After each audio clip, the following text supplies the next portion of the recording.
கடும் வெயிலையும் இந்த மலையில இருக்கிற கோவில் மட்டும் குளிராதான் இருக்குமாங்க.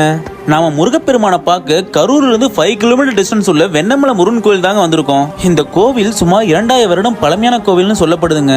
இந்த கோவிலுக்கு ஏன் வெண்ணமலை முருகன் கோவில்னு பேரு வந்துச்சுன்னா, ஒரு முறை பிரம்மதேவர் தான் படைக்கும் உயிரினங்கள் மேல கர்வம் கொண்டாராங்க.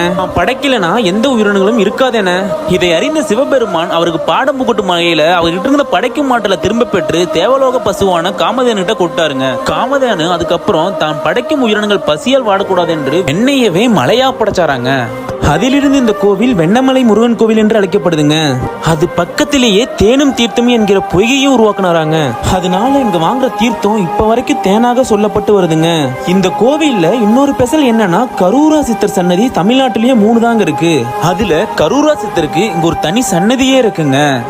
இந்த மாதிரி இன்ட்ரெஸ்டிங்கான விஷயத்தை தெரிஞ்சுக்கணும்னா நம்ம பேஜை ஃபாலோ பண்ணிக்கங்க. Thank you so much.